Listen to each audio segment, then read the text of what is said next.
Halo teman-teman, saya Arnold. Melalui video ini saya akan mencoba menjelaskan secara dasar bagaimana cara menggunakan kamera DSLR. Kenapa sih menggunakan kamera DSLR yang berat dan juga susah dibawa kemana-mana? Padahal sekarang ini sudah ada kamera handphone yang megapikselnya sudah belasan. Harganya juga murah, dibawanya lebih enak, dan ada alasan lain.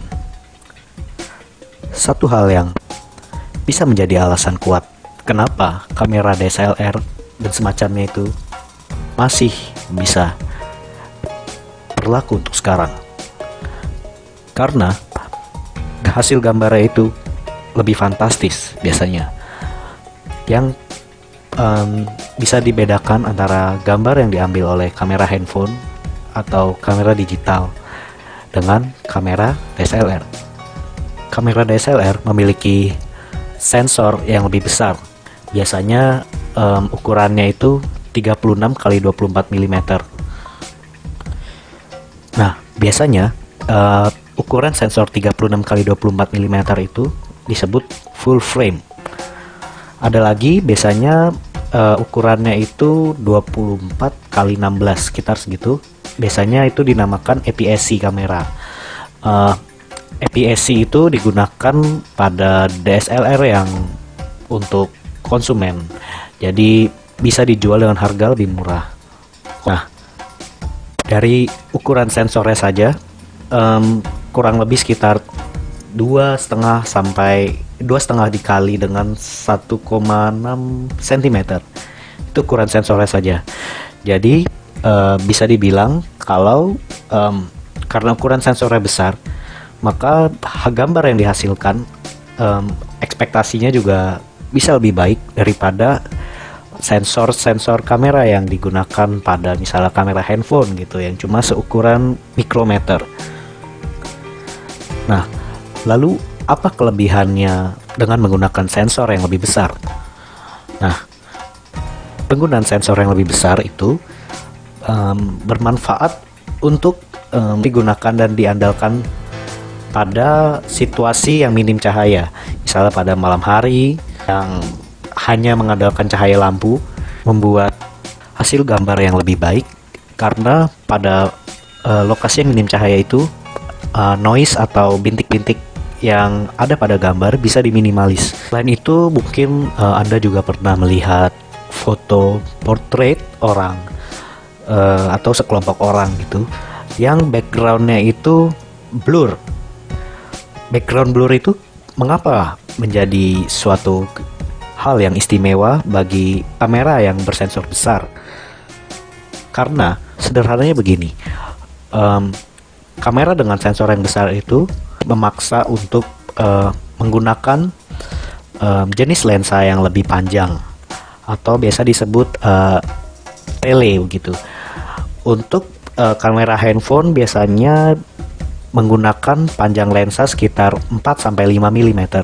Nah, untuk kamera DSLR yang menggunakan APS-C atau full frame itu ukuran lensa 18 mm saja sudah sangat lebar begitu jangkauannya.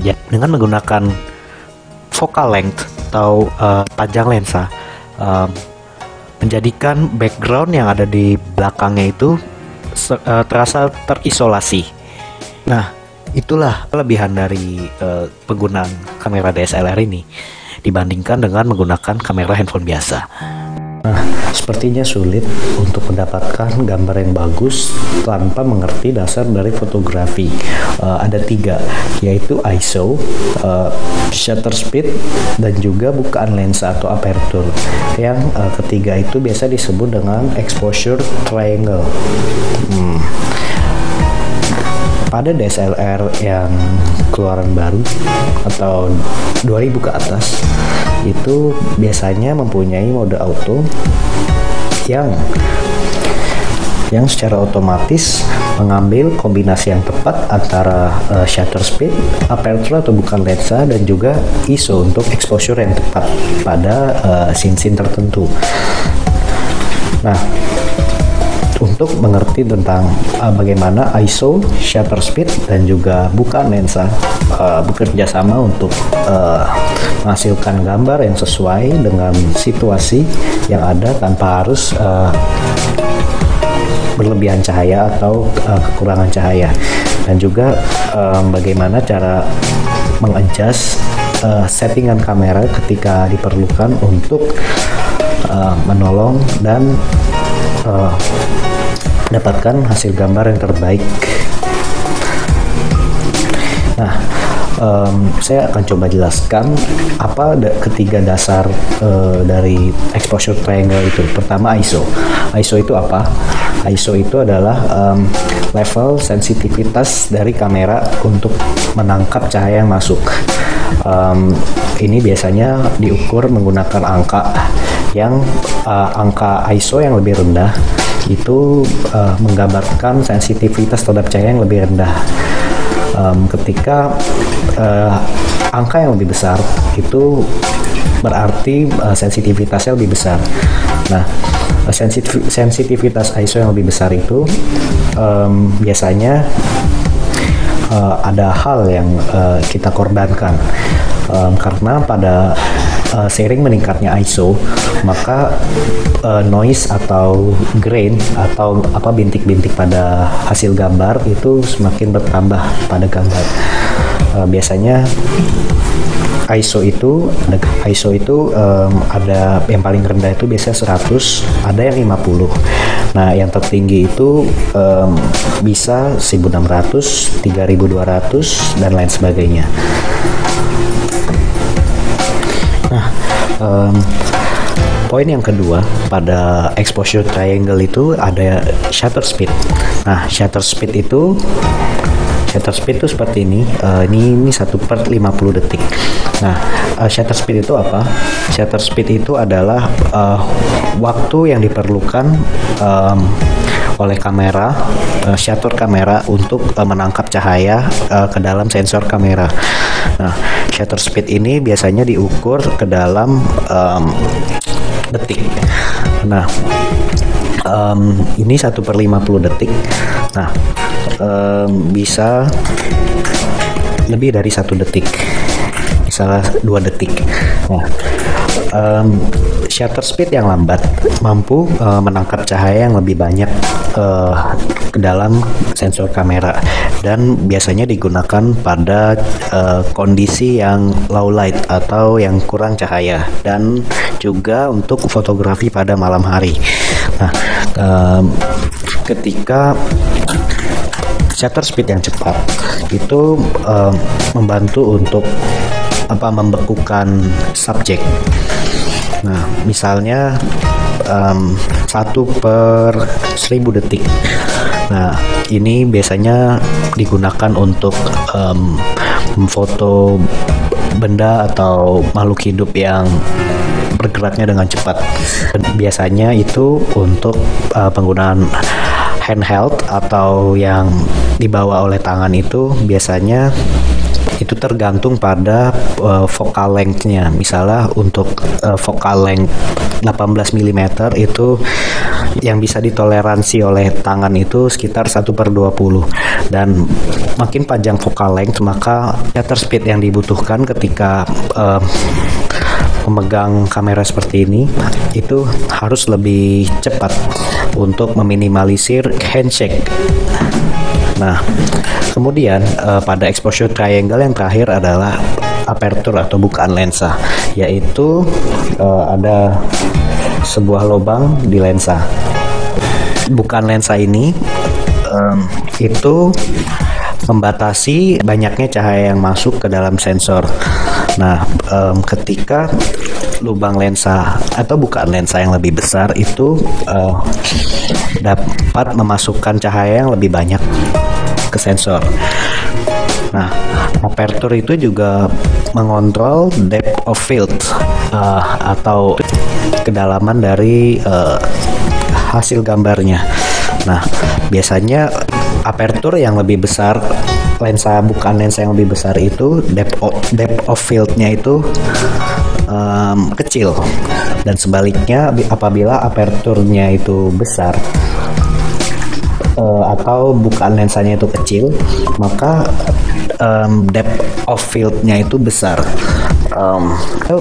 Fotografi biasanya aperture itu digambarkan ke dalam f, ada f lalu ada angkanya di belakang. Nah, ini f ini berarti rasio fokal. Nah, misalnya kalau ini f1,8 itu angka f-nya itu kecil, aperture-nya kecil, tetapi bukaan lensanya itu besar. Ini berarti dapat mengisolasi misalnya background, jadi objek yang terkena fokus itu menjadi lebih sedikit. Kemudian apabila f-nya itu besar, maka benda yang atau subjek yang berada pada jangkauan fokus itu lebih banyak daripada yang nilai f-nya kecil. Oke, lalu bagaimana ISO, kemudian shutter speed dan juga aperture atau bukaan lensa itu bekerja sama untuk mendapatkan exposure yang tepat. Nah, ketika Anda mengarahkan kamera ke subjek lalu menekan tombol shutter,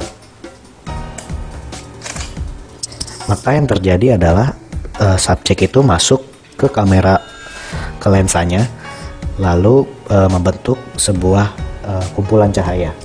Nah, ketika subjeknya itu memiliki cahaya yang cukup, maka ada cahayanya yang masuk ke lensa itu menghasilkan cahaya yang baik.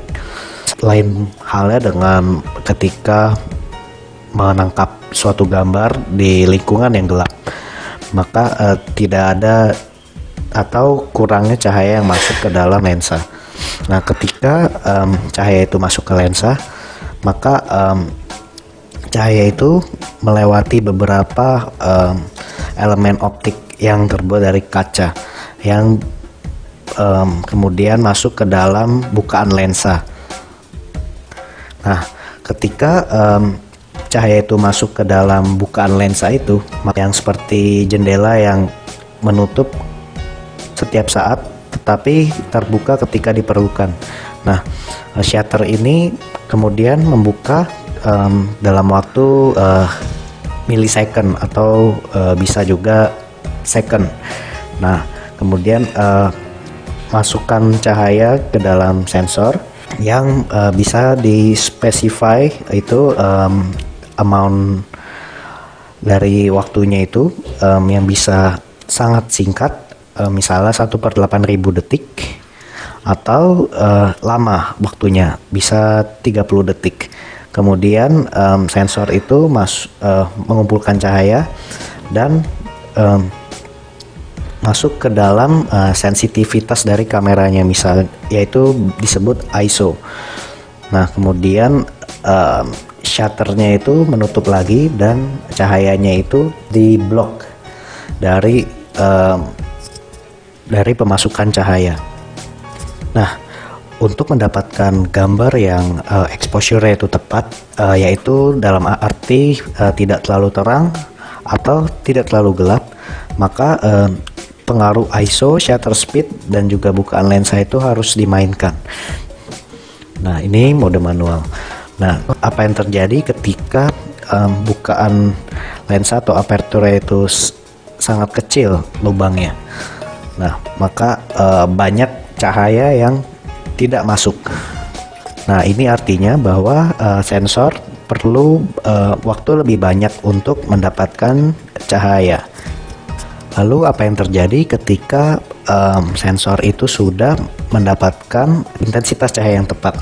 Itu berarti shutternya itu perlu waktu yang lebih lama, sehingga dengan bukaan aperture yang lebih kecil bukaannya, maka waktu yang diperlukan itu lebih lama.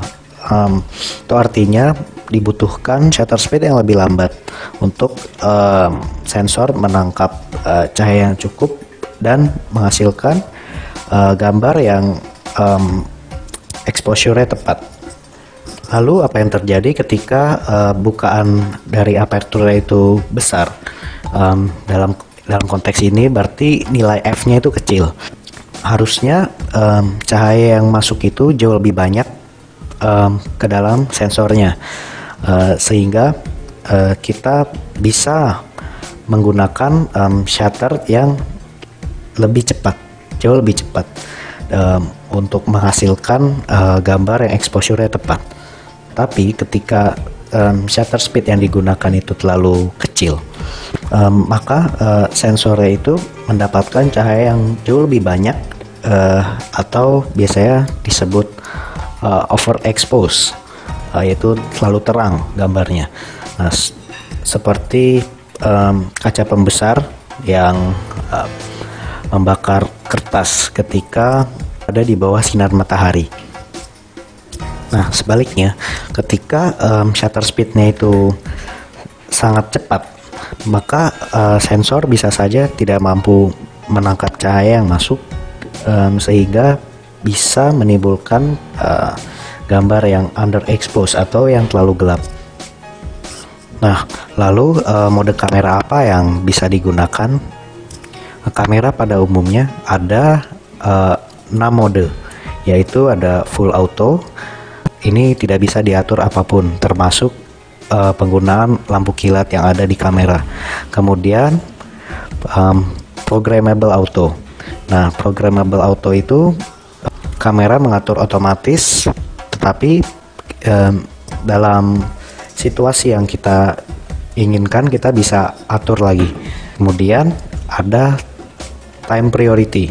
Time priority itu kita hanya bisa mengatur shutter speednya.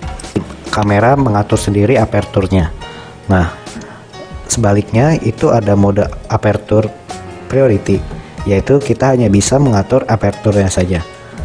Nah, untuk shutter speednya itu kameranya mengatur sendiri. Kemudian mode manual. Mode manual itu kita bisa mengatur ketiga dari aspek pada exposure triangle itu, ISO-nya, kemudian aperture-nya, dan juga shutter speed-nya. Untuk menggunakan ISO sendiri, yang pertama itu ketika kita akan menangkap suatu subjek, usahakan menggunakan ISO yang serendah-rendahnya sehingga mendapatkan gambar yang lebih baik. Namun ada kalanya ketika menggunakan ISO yang kecil nilainya, cahaya yang masuk ke dalam hasil gambar itu bisa jadi terlalu gelap. Oleh karena itu ketika kita menangkap suatu subjek itu harus meningkatkan ISO-nya. Dalam penggunaannya seringkali menggunakan ISO yang rendah itu tidak cukup untuk menangkap cahaya. Agar mendapatkan cahaya yang cukup, kita bisa mengakali dengan menggunakan ISO yang lebih tinggi. Nah, kemudian ada beberapa contoh ketika Anda ingin menangkap sesuatu dalam situasi yang kurang cahaya, minim cahaya, atau biasanya disebut low light. Nah, tipsnya adalah menggunakan aperture priority. Nah, kemudian setting aperture, nilai aperture itu menjadi yang paling kecil. Lensa akan menangkap cahaya yang lebih banyak karena bukaannya lebar. Nah, lalu apa yang harus dilakukan untuk menangkap subjek yang sangat cepat? Nah, pertama itu memang harus pada kondisi lingkungan yang cahayanya banyak. Cahaya banyak itu misalnya pada siang hari. Nah, untuk menangkap makhluk hidup atau subjek yang cepat pergerakannya, misalnya burung, pada situasi yang cahayanya berlimpah pada siang hari, mampu menghasilkan shutter speed yang cepat. Misalnya ketika memfoto burung, lalu dibutuhkan shutter speed misalnya 1/1000 detik atau 1 milisecond. Itu sangat mudah untuk didapatkan. Nah, lalu bagaimana bisa ketika Anda ingin mengisolasi subjek dari background yang ada sehingga backgroundnya itu terlihat halus, atau yang biasa disebut bokeh. Nah, caranya adalah menggunakan bukan lensa yang paling besar atau yang nilai f-nya paling kecil, dan sebisa mungkin menggunakan focal length yang tele atau yang panjang agar background yang ada di belakang itu bisa jauh lebih blur sehingga menghasilkan gambar portrait yang bagus. Nah, mungkin Anda pernah melihat gambar yang sifatnya long exposure, yang ketika misalnya malam hari ada cahaya lampu yang panjang saling menyambung dengan indah. Itu caranya seperti apa sih? Nah, untuk melakukan itu mudah sebenarnya. Yang diperlukan adalah tripod. Kemudian ketika tripodnya sudah siap, maka setting shutter speednya menjadi yang lambat, lebih dari 1 detik. Kemudian karena sudah pakai tripod, seharusnya ISO-nya itu tidak perlu tinggi-tinggi. Kalau bisa digunakan shutter speed ISO-nya yang paling rendah. Pada kamera ini ISO paling rendah itu 100. Untuk apa? Agar meminimalisir noise yang akan mengganggu hasil gambar. Oke, itu mengenai dasar-dasar penggunaan teknik kamera DSLR. Cukup sampai di sini. Mudah-mudahan apa yang saya jelaskan bisa bermanfaat untuk Anda. Terima kasih telah menonton video ini. Jangan lupa like, subscribe. Sampai jumpa di video selanjutnya.